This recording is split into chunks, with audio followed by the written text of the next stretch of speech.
네, 지금 약속된 시간이 되어서요. 이제 저희 오후 세션을 So it's time. Let us begin our afternoon session. I would like to ask you to take your seat so that we can begin. It is 1:30 right now, as we promised. So we will get started with the afternoon session. So please come inside and take a seat. I still see when we climbed up in those trees, 12 years old, to feel the wind and watch the river run, and the sun would always shine. 네, 저희 오전 세션이 조금 늦게 끝마치는 바람에 I hope you enjoyed your lunch. Although we have slightly shorter lunch time allocated than planned, did you really enjoy your lunch? So, right after lunch, I know food coma might kick in any time, but the session will be all exciting and inspiring. Let me introduce our speaker for the special lecture, Dr. Thanos Palace, a professor at the University of Piranesi. Please welcome him with a big round of applause.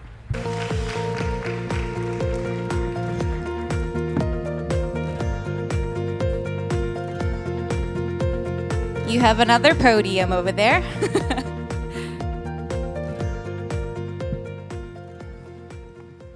Thank you very much.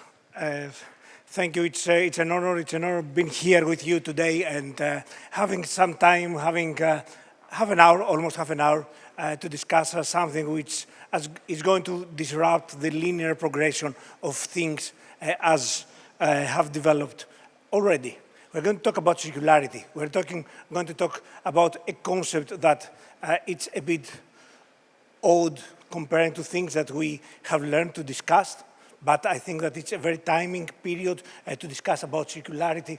And I'm going to present in the next 30 minutes how I feel, how I believe that ports might be involved in something which might be new one, strange one to some, but it's very useful from an economical and technical and also a social point of view. What's really interesting, and I would like to begin with, is what is circularity about. We have been used in a linear economy where we produce things, we provide services, and then at some point, these services and these products conclude their life cycle. And that's all. And then we create waste, and we keep doing that, and that's the linear progression of the economy. If we think a bit what has happened in the last decades, there has been a move towards recycling things. We have introduced the idea that we don't produce only waste by services, by economic growth and all the developments, but we start recycling material in order to avoid this waste generation. There is a third dimension which is developing and which is expanding what we have thought and how we have tended to produce things. And this is the idea of the circular economy, the idea that we do not only produce and consume, but we try to use, to recycle, to reuse the material that we produce, and also that we start remanufacturing all the materials that we have available for us. I'm going to talk about 5 interconnected themes. One is circular ports and the circular economy. That's the very first one. The second thing is about how we can include circular economic principles in port land management, and then talking about the energy transition, the waste management, and the strategies for ports in order to develop a circular economy. Is circular economy entirely new? A bit complex as a figure, but what I would like to introduce here is that this is something that might happen in all parts of the maritime supply chains. Shipping has its own values of development. It has its own supply chains. And as part of this development, what we really have is we have the idea that there are different dimensions of life of shipping where we introduce circularity.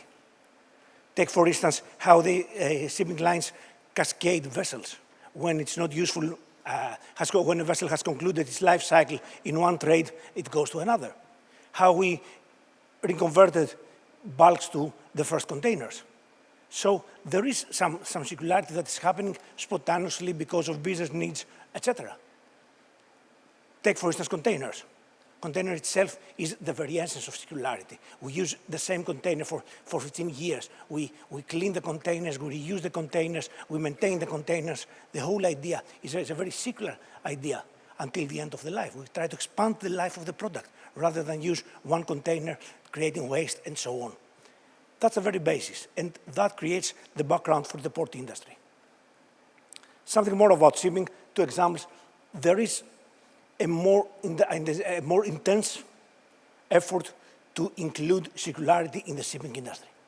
Whether we look at the way that we build vessels, how we try to introduce the new materials in building vessels, how we try to introduce around the globe new ways for the energy, the consumption of vessels, and how we try also to develop rules, global rules about the demolition of vessels when we go to the ship recycling methods, and how we try to move from something that generates only waste, how we develop platforms and regulations where we can take advantage and recycle rather than throw away every part, every piece and part of a vessel that is not anymore in trade.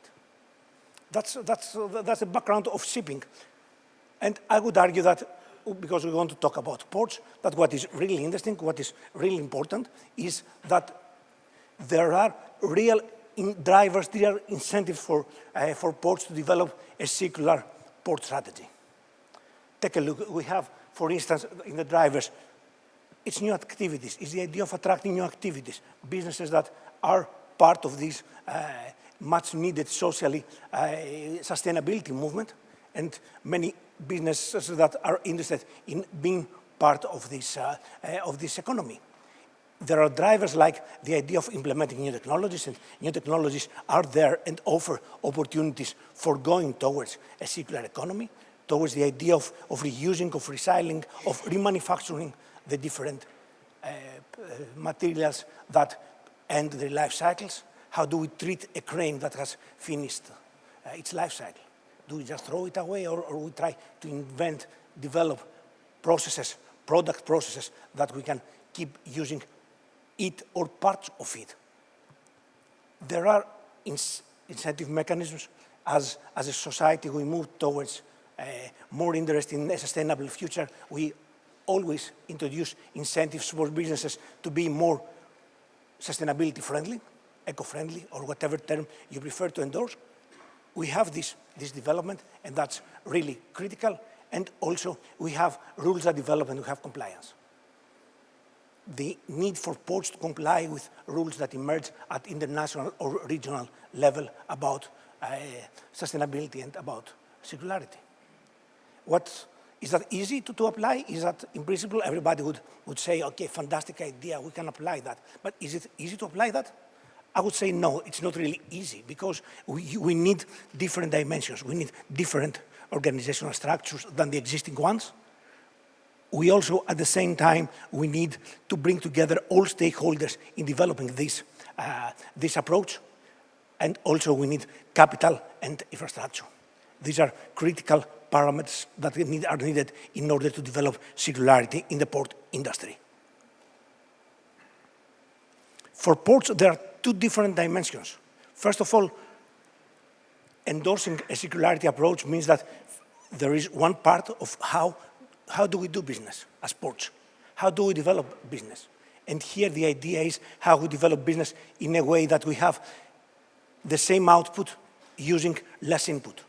Don't spend so much material, so much input in that. So it's designed differently, our services, designed differently, the products that we use, etc. That's one dimension. The other one, on the right, as you see on the right side, is the idea that ports are part of a supply chain, part of an organization, ecosystem where we have very different businesses being involved. So here we have the facilitators of the system. Ports can act as facilitators. And the more we give as ports, and talking more about the managing entities of ports, the more we give operations everywhere around the globe. It has been done in this region, it has been done in my home continent, Europe, it has been done in the Americas. The more we give away operations, then there is a way to facilitate things and organize the different businesses that are there in the industry and try to develop, act as facilitators and as intermediaries of those that will help the others developing a similar strategy. It's the idea of creating conditions. It's the idea of acting as the ones that create conditions for businesses to endorse a circularity approach and engage the stakeholders. Is it theoretical or practical? I would argue with 2 slides that it's very, very practical, what we can do, how we can engage stakeholders. Okay, the slides are not so simple, but we are not a simple industry. The port industry is not a simple one. It's peculiar because of its complexity. But we have a process where the port can act as the one that creates that creates platforms, material exchange platforms. We can identify which products can be recycled, can be reused, which processes can be applied in order to develop this. And technology gives us the potential to bring together different stakeholders. We can trace and track where material is, thanks to, we can create digital twins, we can use artificial intelligence in order to be able to evaluate what means to bring more and more of the parts that we use in a circular economy. We can use artificial intelligence to go and find the matchmaking who is not interested anymore about particular products and who is at the same time very interested in taking this material and developing the very next phase. I will go back to the example of the crane. I will go back to the example of different machineries and vessels that we use for port operations. So technology and what we are going to discuss later on about AI and collaboration within the port or between the ports can facilitate the development of these platforms. Is it the only thing that ports can do here and develop this maritime supply chain? I forgot to say that governance matters, and then we need to take care of scale, of course. How we develop this. We can develop initiatives at a lower scale, at the port level. We can develop initiatives at a bigger scale, which means that we can develop them at a regional or broader level. And that's the level of cooperation that I talked about. Is it only that? Is it only that we can, as ports, we can be involved and the ports can be involved in just creating this idea about the material flow and the analysis and finding of? No, I would argue that there are many different ways, many different initiatives that a port can take in order to be able to develop this circularity approach. We can have the idea of programs, of different programs. We can have ports taking different actions, and here you see on the right side how we can have the development of initiatives, by supportive initiatives, by programs and incentives, by different pricing methods. There are many studies on how differentiated pricing of the services based on their environmentally friendly approach is beneficial in many industries. So it can apply here as well. So the idea that we develop collaboration and partnerships, a word that will come back later on today in our discussions. The idea that we create infrastructure conditions that facilitate different actors to join the idea of circularity can be very much part of a port program. As well as the idea of educational awareness and also innovation. Technology provides the opportunity for innovation in certain aspects, and that's something that we need to bring all stakeholders who operate in the port or related to the port in this framework. I will leave the monitoring and reporting for the last part of my intervention. I will go to the second theme of the different themes that I would like to discuss with you today. It's the land management. And here there is something which one might think that there is only one way. We use the land, and that's all. We use the land that we need, and we don't use the land that we don't need. But it's more than that. It's the idea that we need to bring the concept of circularity in the land use. And that's not really easy, because the way that we work with the land is we concession. And that's what most ports around the globe do. They concession the land to third parties. But there, one can introduce different clauses. The clauses of circularity, of how you use the land and what you are doing. And how you use the land that is abandoned. We need, if we are going to implement a circularity approach, thinking of the continuation, the recycling of the whole process, the reusing, the remanufacturing, then what we really need is we need some strategic planning. Land is not unlimited, and decisions in ports, most of the times, all of the times, are long-term decisions regarding the land, and most of the times are irreversible. You start developing something, and that goes until the end of its life. So we need strategic thinking, and we need also to reserve space for circular activities. And that means, oops, sorry, should be here, okay. What's really interesting is we need to prepare and accommodate for this transition. We need to prepare, as I said before, we need to prepare our leases, our concessions to third parties in a way that we take into account this need of circularity. It's the idea that we need also to plan in terms that we use all the different space that is available. Land in ports is not unlimited, and it's not only unlimited only. We have very, very different parts of land that develop in a port. We have the greenfield situations where we have a piece of land that ports have to develop, and nothing is happening, but we also have very different types of land that have been used and have been abandoned. And the scale of these land sites is not insignificant in many ports. I would say it's rather a big part that can be used. We have from brown fields to gray fields and black fields, different levels of contamination, different levels of difficulty to develop different parts of land, but we have to use them.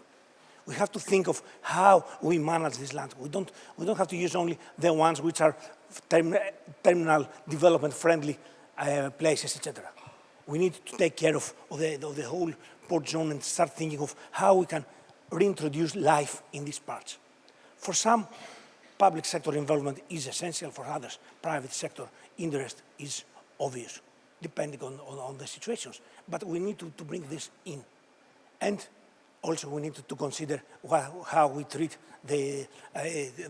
on the right side, the blue field part of the port, which is the side of the sea. I would like to touch also the energy transition. Obviously, it's part of today's discussion, and that's perhaps the easiest part or the most obvious part. But here again, the energy transition is not so simple from a port perspective. What is the energy transition? Take a moment, take a second, and think yourselves, what crosses your mind when you think of the energy transition? Something, but is it? And I will go a bit further here. Did all these different dimensions cross your mind? I guess no. I mean, somebody needs to think a lot that look from the footprint that we have because of the development of the land, to the services that we offer as ports, to the superstructures that we had there. The crane needs energy to work. The cargo flows, when we process the cargo flows, we need energy there to be used. And going further, we have industry that is next to the port, and we have different dimensions. The energy transition refers to all of them. Refers to the port as a hub where we have, on the one hand, the transportation of energy. So there is this dimension of the energy transition. What vessels transport, how we host the transportation, how we receive the transportation, how we facilitate the exportation of these vessels. So that's one part. there's a second part about the transformation of what's happening in the port area. We need this dimension to be part of the energy transition. And the third thing, which is really important, is on the right hand, the energy generation. How do we generate as ports energy to be used by others in a society, in an economy, in an economical society, not in a broader society, but in a broader as well? How we develop things in a way that we facilitate this transition to happen. I'll go a bit further. Remember something which is important. I like this. I know it's the odd slide in my presentation, but I like very much. I saw that in another conference, and I think that's very interesting. Remember that ports live in an era where they don't know which is going to be the energy that is going to prevail, is going to be used by its users. So which direction? Are we going to be ports operating as hubs as petrol stations with too many different types of petrol, or something else? Things are a bit complex, but the energy transition is a must in order to be able, in this ecosystem, to develop something which has some principles of circularity endorsed in it. The fourth very interesting dimension is the idea of waste management. We tend to focus on operations.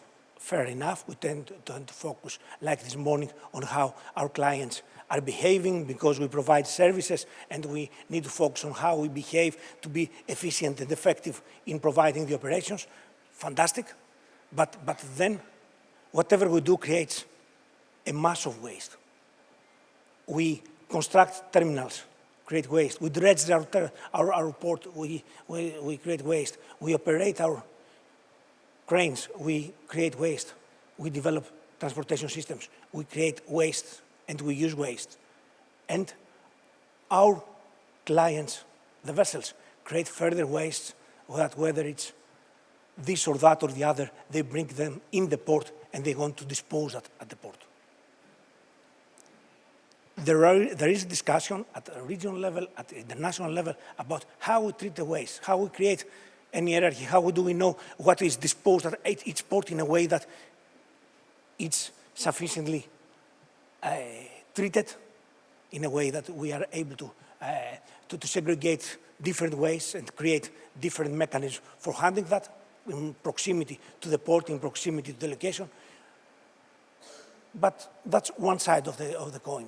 The other side of the coin, which is really important, is the idea that we need to introduce the idea of an extended responsibility by the producer of services, by the producer of products.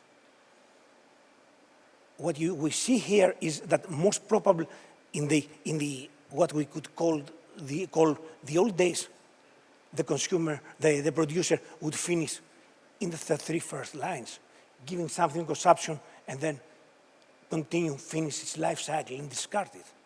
But now we need to go further. We need to bring this recycling cycle. We need to bring that all together, create this circularity. And to create this circularity, we need a more extended responsibility by the ones that provide services.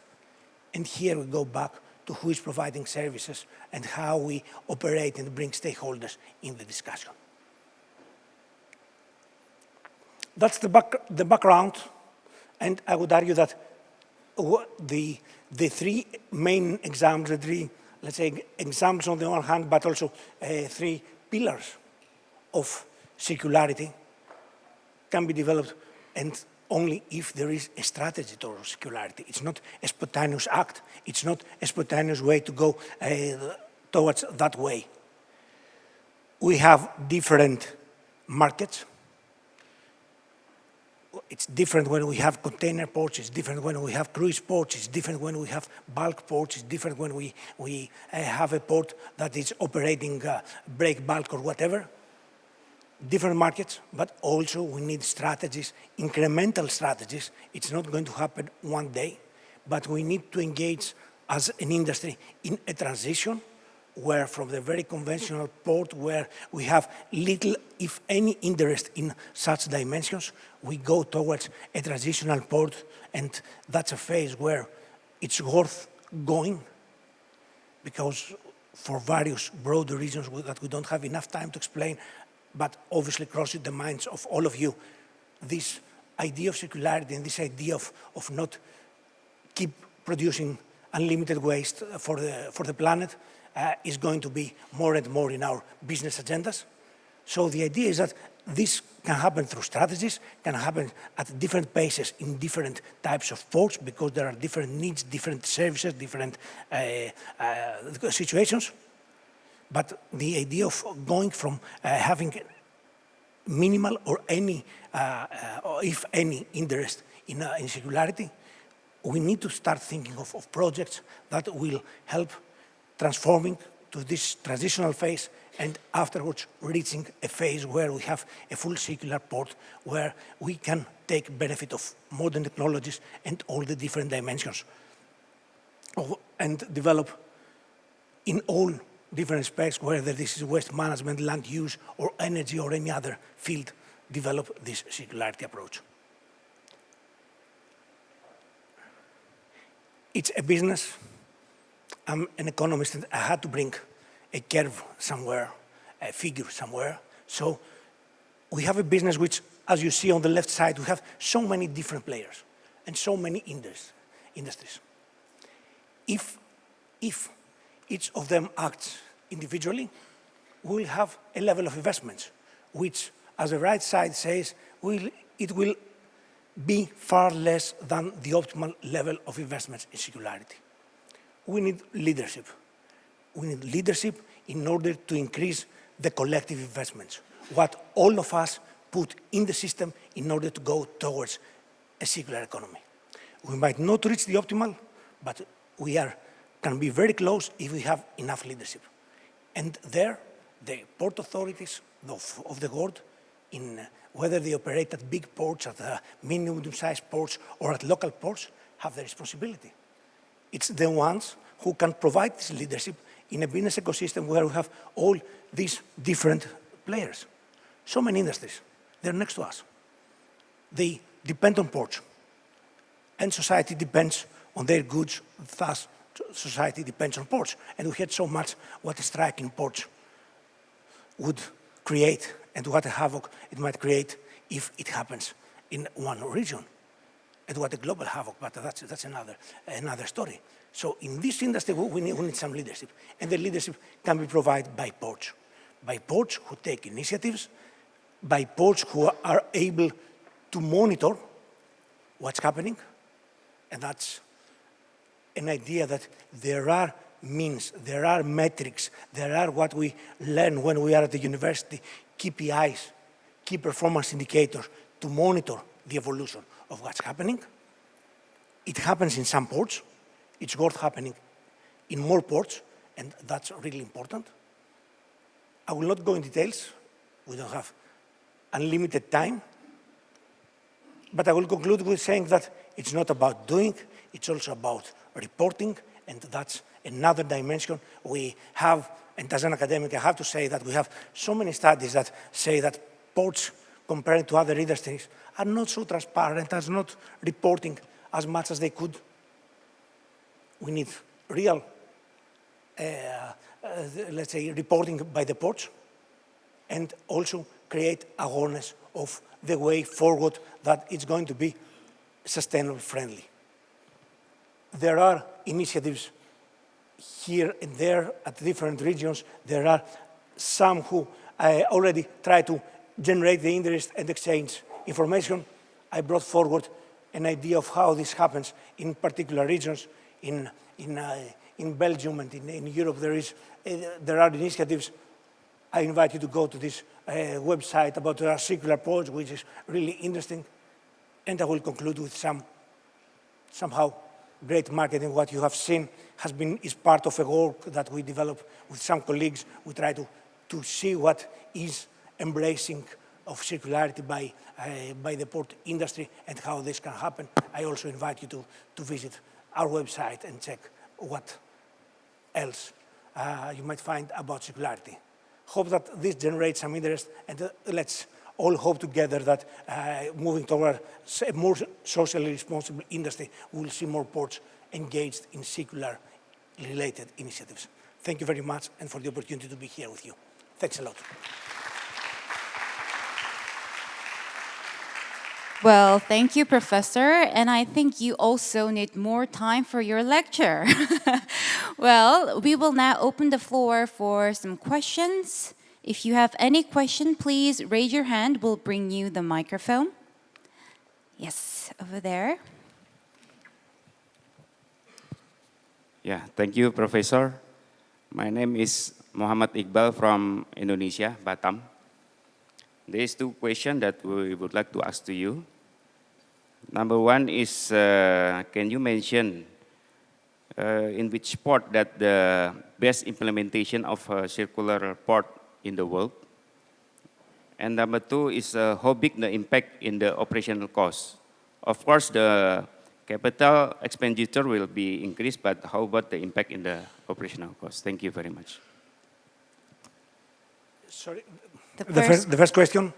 is the best port The that best implemented. implementation Yeah. of the circular port in the world. I would say, no, it's not exactly like that. There are initiatives here and there. We can see initiatives. Obviously, living in Europe, I can talk about Antwerp, I can talk about Copenhagen, I can talk about Rotterdam. I mean, in North Europe, you can see quite a few examples. I don't want to, let's say, to undermine the efforts that other ports that are in the room are doing, but I mentioned 3 examples of ports that have developed some concrete initiatives. And that, I would say, I would expand that a bit. It happens more when port authorities have a more aggressive or a more intensive role in creating stakeholders, communities, and developing relations with stakeholders. So there we see far more initiatives because the nature of the work of port authorities is like that. But to cut it short, I would say three examples of all: Rotterdam, Antwerp, and Copenhagen. Copenhagen, Malmö, as it goes like that. That's what crossed my mind. Seattle, I think we have a representative from Seattle as well. That was the first question. And the second question, please? The effect on the operational cost. I would say that the whole idea is that you create, there is a cost, a transitional cost. So the transition might imply, in terms of operational things, for instance, how you treat material that you use, machinery, etc., there is an operational cost. But if you go to more strategic things like land use, the cost is less. Because you can create, it's more about thinking circularity in the planning rather than implementing changes that affect current operational costs. So when we talk about machinery or such things, one can expect that in the transitional period there will be cost increases, but not on the strategic thinking.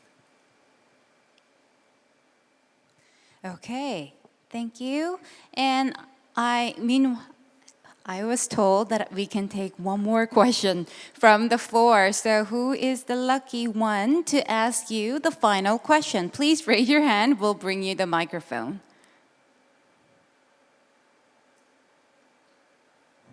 Is it the light? Could be. It's not helping. Okay. Do you see any hand? No. Okay. Well, this usually means you gave perfect presentation, right? So why don't we give a big round of applause to Professor Thanos.